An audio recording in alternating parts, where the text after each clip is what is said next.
What is going on, everybody? I go by Philly Mike, and this is the Philly Talk Podcast. And today we got a special guest, Eagles insider. You already know who he is, Spadaro. How you doing today? Hi, Mike. I'm doing fine. It's free agency. The draft is around the corner. New head coach, new quarterback, new era of Eagles football. And honestly, I just want to wipe away the crappy 2020 year that was for the Eagles, for everybody, and hopefully a brighter future starts in September. I agree 100%. But before we get into today's topics, if you guys are new to the channel, you know what to do. Hit that subscribe button, turn on post notifications, smash the like button, and also, Dave, let me know where they can find you if they're not already watching or listening to your podcast. Yeah, so obviously PhiladelphiaEagles.com is the home for all of our Eagles team content. Instagram is at Eagles Insider. Twitter, as you see, Eagles Insider. Instagram's the Eagles Insider. And then our podcast that I do is the Eagles Insider podcast, as well as the Eagles Update podcast, which is just a short little podcast that we do a couple times a week and then daily during the season. So, Mike, trying to keep it going. There's a lot of Eagles content out there, and we're the only show in town from the Eagles. And I thank you very much for having me on the show. Hey, thank you for coming on. And at the end of the day, the best place to get Eagles content is probably from inside the building. So shout out to you guys. You guys do a great job. Great job. Thank you. We try to do it live, try to bring the fans as close as we can.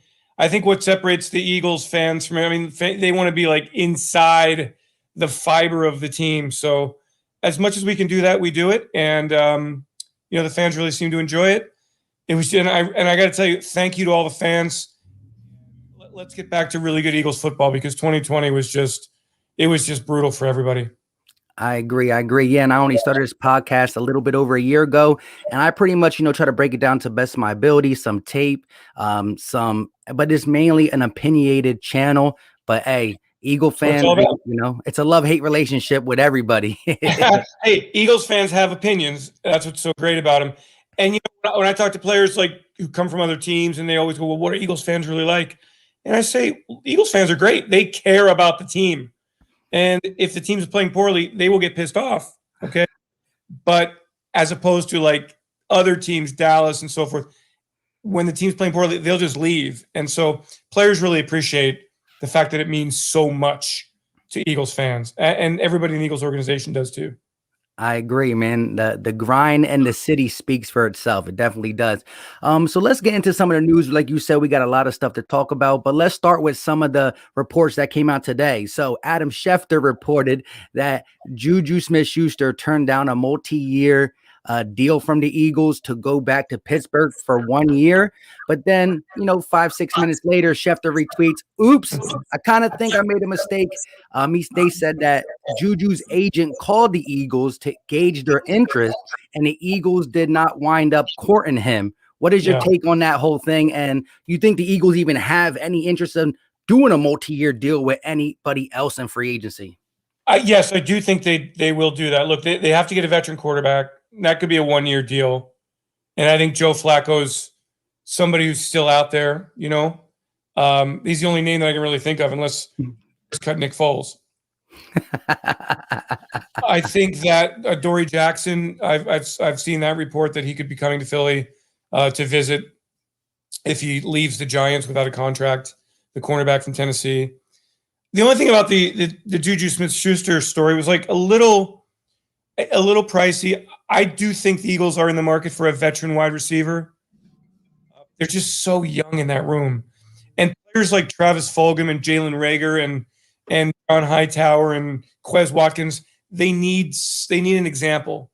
So it wouldn't surprise me to see the Eagles in the market for a wide receiver. There's a bunch of them out there.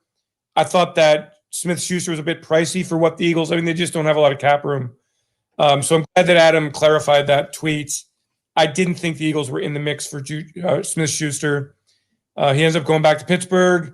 He had a lot of success there, and the Eagles continue looking to upgrade the roster. And, Mike, to me, this team needs help all across the board.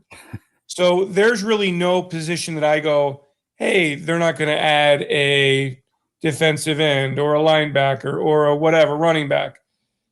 a safety. I mean, this team, I really think the bulk of it will come, of course, from the draft. But I think the Eagles we still have a long way to go in free agency, and the market has died down a lot. And so this is really the time where traditionally you can find some really good values, players who can help the team. Yeah, because as a car sits in auction, the price is just going to get lower and lower on the card. The buyers came in and got what they wanted. The first couple of days, you always overspend. Now, again, they're free agents. They got 31 teams bidding on them, and they still got their own situation that they can come back to. And I'm always a thinker. I always think that why leave the situation you're at unless you're going to get more money? You're comfortable, the playbook. So you really do have to overpay in the first couple days, because these are the big name players trying to, maybe they had a breakout year, or they just want to get the money. So I agree that there's a lot of diamonds in the rough we can find. And again, like you said, there's a multitude of holes on this team. I think some more than others, but even the spots that we are pretty good at, they're age and veterans there. So it's like we're good for one or two. So I wouldn't be surprised on anything. We pulled Javon Hargrave last year, which was like kind of shocking how much money we gave him after having Malik and Fletcher on the team. But Howie Roseman, defensive line is where he prides his work on the defense, and same with the offensive line on offense. Well, I agree with that philosophy. I mean, and that comes from the Andy Reid days. You build from the line of scrimmage out. And so as we speak, and everybody's kind of down on the Eagles, and I get it. It was a really dramatic fall from the Super Bowl season only 4 years ago. I think the Eagles have a strong foundation on the O-line. If Lane comes back healthy, if Brandon Brooks comes back healthy, if Jordan Mailata / Andre Dillard really take that step forward at left tackle, the Eagles should have a pretty good O-line. So that helps the rest of your offense. And then also defensively, like Fletcher, and I think Javon Hargrave the best of Javon Hargrave is to come. Mm-hmm. I think Brandon Graham has some juice left. I think Josh Sweat has some potential here. He's been getting better and better. I think Derek Barnett still has some games. So I think there's something on the D-line too. So cornerback, bring me cornerbacks, bring me safeties, bring me linebackers. But the D-line, I'll never pass on a good pass rusher or a good defensive tackle, but the D-line should be okay for 2021. And I think that the offensive line should also be good if they are healthy on the right side of the line. Yeah, because injuries have been the bulk of our problem. Whether it's young guys getting injured, old guys getting injured, guys who never sat out come to Philadelphia, and for some reason, it just hasn't been our forte to keep people healthy. But I will say this: Adoree Jackson was one of my next questions that you brought up. I find him intriguing, just because first round pick. You see the talents there. I don't know what really went wrong in Tennessee with him, but again, coming off an injury. Hopefully don't go to the Giants, of course. Nobody in the NFC East. But like you said, bring corners, bring linebackers, bring safeties. What would you grade Adoree Jackson as a player coming off this injury? Mid-level guy with a lot of skill. He's fast, but he is coming off the injury, never got back from the injury. Former first-round pick who really didn't live up to it in Tennessee. So I'm a little bit wary of him. But I think there's talent there. And so at some point you have to trust your coaching staff to improve players in the scheme. I've had a chance to talk to Jonathan Gannon a couple of times, and the defensive coordinator for the Eagles, and I really like him. Like, he's the kind of guy who's got that charisma and that energy that you go, this guy's going to be a head coach someday. I'm going to trust him to bring in the kind of players that he really likes. So if Adoree Jackson is somebody the Eagles bring in, I'm fine with that, because the need there is so significant. I don't think that would preclude you from adding to the position, but I certainly think that he would be a talent upgrade. But again, though, Mike, he's coming off an injury, so how much do you trust him? Exactly. And again, like I just said, healthy guys come to Philadelphia and find their way inside the blue tent, no more blue tents. But speaking speaking of free agency, to kind of finish it up a little bit, do you see the Eagles bringing in any ex-Colts, guys who are possibly can be on a prove-it deal, another injured guy in Malik Hooker, or just any guys that are familiar with Sirianni and Jonathan Gannon? Because I think, our biggest holes are on the defensive side of the ball. I mean, I'm not saying our offense is perfect, but I do believe the biggest holes are on the defensive side. It's a passing league, and we're holy back there. Yeah, I was kind of holding out some hope for Marlon Mack, the running back who actually returned to the Colts. And Malik Hooker would be a very, very interesting name at a position the Eagles need. But the injury situation is such that it is concerning. I mean, how much do you want the Colts and the Eagles to trade, Mike? Like, okay, they got Frank Reich, they got Carson Wentz, we've got Sirianni, we've got Gannon. I mean, like the Colts, let's keep them out in the Midwest. Philadelphia, let's keep them in the East. But it's certainly something to watch. I kind of had the expectation going into free agency that it would be really quiet for the Eagles. It has been very quiet. And I think the next 2 weeks we'll find out if they add a couple of players to, as you say, a roster, particularly on the defensive side, that needs a lot of help. Yeah. So again, not really talking about free agency. Zach Ertz has still been lingering around. I know a lot of people keep commenting on some of my videos like, hey, maybe we keep him. And I'm just like, we heard that we're trying to trade and we're not getting the value on the trade market that we believe we should for Zach Ertz. Do you think we end up letting him walk for nothing? I think that'd be tough to do. I mean, certainly Zach didn't have a good year last year with the injury, and he just seemed very unhappy with his contract situation. Look, I never say never. I never write somebody off before he's gone. I don't speculate. I certainly don't want to sever any ties. Mm-hmm. That the Eagles will use two tight ends a lot. And they obviously have a really good one in Dallas Goedert and a really good one in Zach Ertz. So ideally, Zach would come back. The Eagles are under the salary cap, so that's not an issue. At the same time, you're going to give him away? No, I'm not. I think that the only way you cut him is if you say, all right, we'll do that, but we think he's going to get this contract offer out here. We can get a compensatory draft pick in 2022 to make up for the loss of Zach. But I think that's the last resort. I actually would love to find a way to keep Zach with this coaching staff. I love the energy with Sirianni. And, I've seen a lot of things through the years, Mike, where you think it's going one way and then it changes. So I don't know what's going to happen with Zach Ertz. Clearly, if the Eagles are thinking of trading him or shopping him, clearly they haven't gotten any sort of offer that is interesting enough, compelling enough for them to deal him. So I guess my sense would be that it's very much 50-50 at this point if Zach comes back, and very much 50-50 if he gets cut. All right. Sorry to sidestep that one, but I don't like to speculate because I'm with the team. And when I say something, people go, well, that must be what Howie Roseman's thinking. And I'm just giving you my opinion right now. I love Zach, and I hope the Eagles and Zach work it out. Oh, yeah. You always want, the greatest of the great Eagles to retire as an Eagle. You know what I mean? Yeah.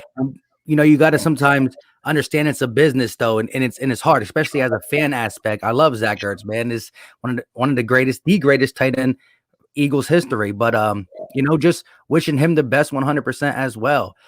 Speaking of Nick Sirianni and Howie Roseman, you recently spoke to them both. How do you think their relationship is as a new head coach and GM tandem? Yeah, I've talked to Nick a lot. We've had a bunch of events with some of our premium ticket members, some of our corporate partners, and I've done a couple of other interviews with Nick. And I love Nick. I think he's just a genuine guy. He's not a polished used car salesman. All right, he's going to ramble a little bit in his answers, but he really loves football, and he really loves the energy, and he loves being a head coach. And I really like him a lot. And I like the youth of the coaching staff. And he understands that Howie's here to revamp the roster. So I mean, I don't think there's anything other than really good tidings with the working relationship with the Eagles internally at the complex right now. Look, at the end of the day, the Eagles are going to be judged on wins and losses. And to me, Howie's going to be judged, and I know how the fans feel about him right now. They're down on him. He's got to prove himself. He's down on himself after, he knows he's responsible for a lot of what happened last year. But let's not forget the Eagles did win a Super Bowl 2017 season, went to the playoffs the 2 years after that. Howie needs to kill it in the draft. They have a lot of picks, the 6th pick overall. He knows it. But as far as to answer your question, I think the working relationship is great right now. They're in it 24/7 right now. They got a lot of time to catch up on. Not a lot of hours left before the draft.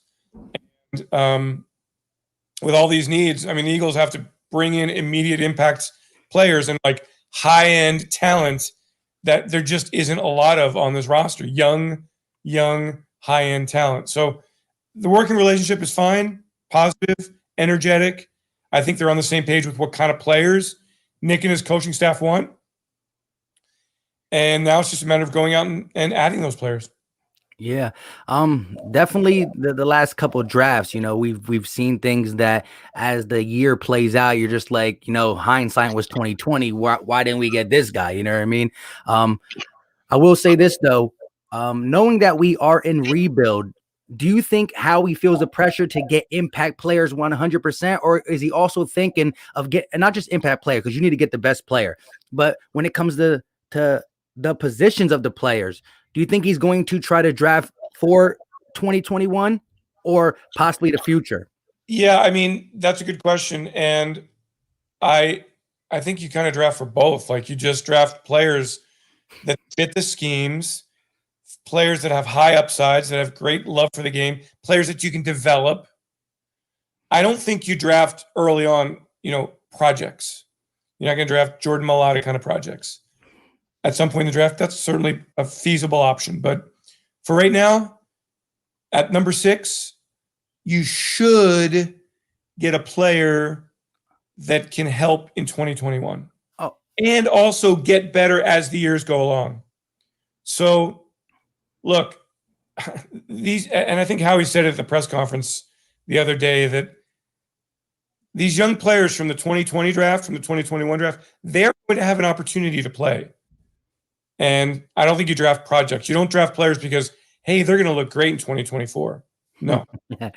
you draft players because they're going to be able to help your football team right now, and you're going to be able to develop them for the future. And that's the whole thing. What made the Eagles so successful in the Andy Reid era is they drafted players, they developed those players, and then they retained a lot of those players. And so they were able to keep their core together. And they went to 5 NFC championship games. Didn't win the Super Bowl. I get it. Horrible. I get it. But they were in the mix. They were contenders every year because they drafted well, they developed, and they retained. And that's what the Eagles are trying to get back to. Yeah, and when I was saying that, I was thinking more along the lines of, in the first 3 rounds, you really want to get pretty much an impactful player. Like, you can get a solid player in the 3rd round who can contribute in year 1 if it's done right. What I was talking about more is like 2nd round, 3rd round come, as you said, one of our more ready to go positions in 2021 will be the offensive line. And as what I'm saying is, does he draft like a offensive lineman type early instead of getting that impact player on defense? Oh, I see what you're saying. To help out 2021. Yeah, I mean that's. I think at that point, Mike, I think you just go with who's on your board, who's your highest rated player, and whether that's an offensive guard who's maybe not going to take Brandon Brooks' job right now, but if he's a higher, the thing you have to avoid is drafting for needs. Okay, Draft, just trust your board, draft according to your board, and then go from there. And then when that kid's ready to play, he plays. If he goes out and wins a job as a rookie, great. If not, then keep developing him. So, but ideally, you want to get players who are going to help you continue to get better, and then are going to develop those early round picks are going to develop into Pro Bowl players. And the Eagles just haven't done that in the last several drafts. They haven't been able to get that kind of, since Carson, that kind of, blue chip talent who becomes a Pro Bowl player. Now, with that being said, and there's a lot of blue chip players that are projected to go in the top 10, and we sit at number 6. What is your initial take, whether you think the Eagles would stay, move back, move up, go quarterback, or go skill position? What is your vibe from being inside the building? Yeah, I think it's early to tell because they haven't gone to pro days yet. So True. A lot of things change.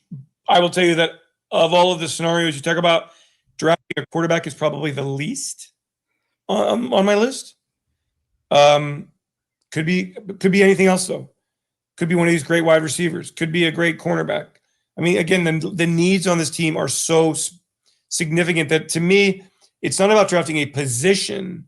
It's about drafting an impact player. Yes.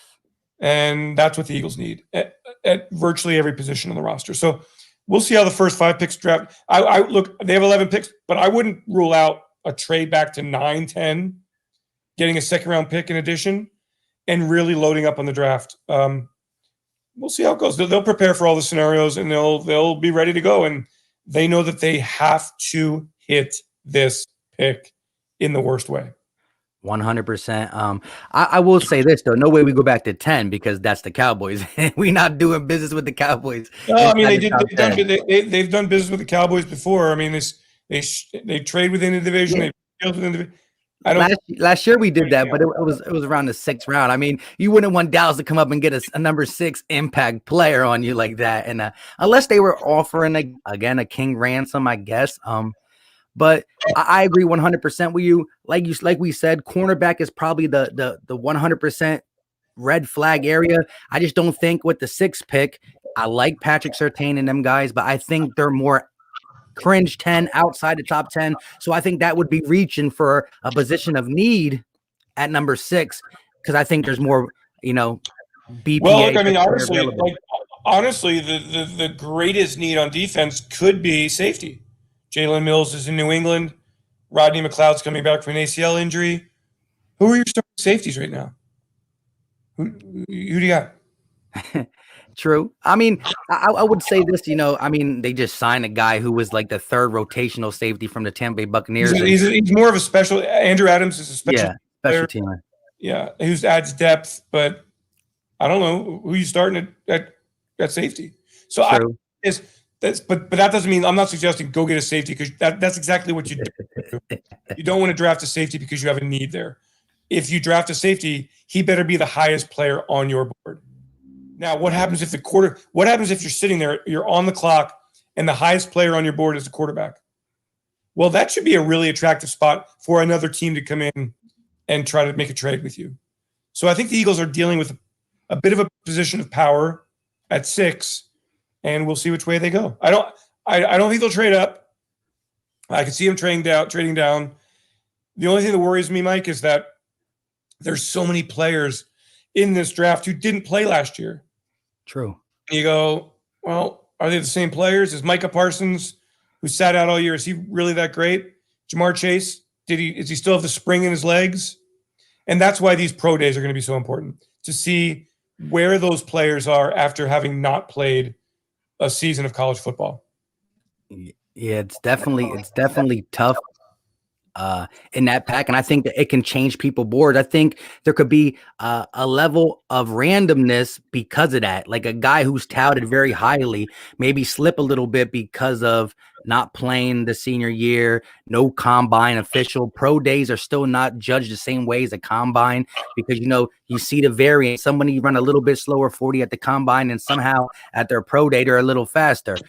So I think there's going to be a level of randomness more than before. I'm not saying these guys don't know what they're doing. I just think that you can find yourself at 6, like, we got great players on the board. We're getting a call to move back, and we can move back and still get the guy that we might have got at 6 who was on our board. So again, I don't think you can go wrong with this 6, the way this draft is panning out. unless again, and again, I'm not saying it's the wrong thing going to quarterback because this quarterback could be the next greatest thing, but I believe that that would be kind of like another setback. It's like not saying Jalen Hurts is the greatest or the worst. I believe that he has potential, and we're going to talk about him a little bit before we get up off here. But it feel like we're just keep trying to fix a mistake that's been reoccurring, even though I know we value the backup quarterback position. You know what I mean? Yeah, look, I mean, the quarterback's the most important position on the field. The Eagles feel like they have a really good talent in Jalen. Brian Johnson, the quarterback's coach who I spoke with, he's my guest on Monday's Eagles Insider podcast, has known Jalen since he was a kid. He's got obvious talent. He's got a lot of things to work on. Teams are going to figure him out. They've been watching his film as well. So they're going to try to take away that mobility. And to me, the sign of a great quarterback in the NFL is you've got to win from the pocket. And so Jalen won from the pocket for I would say maybe a little over half the time. He won from the pocket against New Orleans. I'm not saying he was in the pocket the whole time. I'm saying that when he was in the pocket, he was successful against New Orleans and against Arizona, not so much against the Cowboys, and so against the Washington football team for that first half. But yeah, I mean, like, is the question the Eagles say is if there's a quarterback there, and I think at some point they might draft a quarterback, is that quarterback better than Jalen Hurts? Is that quarterback, could he grow into a starter if it's a later round pick? Got to make, and I will say this, the Eagles, since the time I've been there, they've pretty much had a good eye for talent and for developing the quarterback position. So I'm going to trust him on Jalen here, and also understand that he's the only quarterback under contract right now. They're going to need at least 2 more for the regular season and another one for training camp. So the picture is far from complete at quarterback. Oh yeah. I wouldn't be surprised if they didn't take a quarterback in the later rounds. I'm not saying exactly where. Like you said, a lot of these veterans came off the board already. The Jacoby Brissett's, the Tyrod Taylors, even Andy Dalton. Look at Mitchell Trubisky just got picked up by the Bills. So yeah, Joe Flacco's kind of lingering out there. If you can get that guy who can just come in and still offer a lot of learning pieces for Jalen Hurts. And like I said, I will agree this: if there's a quarterback on the board that the Eagles fell in love with, but they possibly would do that. But you got to really love him. I love his upside higher than Jalen's to pull that trigger at that because of the recurring theme in the last 5 years at the quarterback position. But real quick, your take on Jalen Hurts working in Nick Sirianni's system. Do you think that he's going to be successful with the new coaching staff, the young coaching staff, having a guy like Brian Johnson there who, like you said, knew him since he was like 5 years old? Do you think that gives him higher potential to succeed? I think that a good offensive line helps him, which the Eagles should have. Good running back in Miles Sanders. Should have a good situation at tight end. Wide receivers, you got talent there. You got to develop some of that young talent. Maybe they bring in a veteran at some point. Maybe they draft somebody also. So you have the makings of a good supporting cast. I think the offense will be designed to get the ball out of Jalen's hands quickly. I think the offense will be designed to take advantage of some of his mobility, some of the gifts that he brings to the table. I think he's got a chance to have great success in this offensive scheme. Got to see the scheme. Label the scheme probably more of a West Coast offense kind of thing.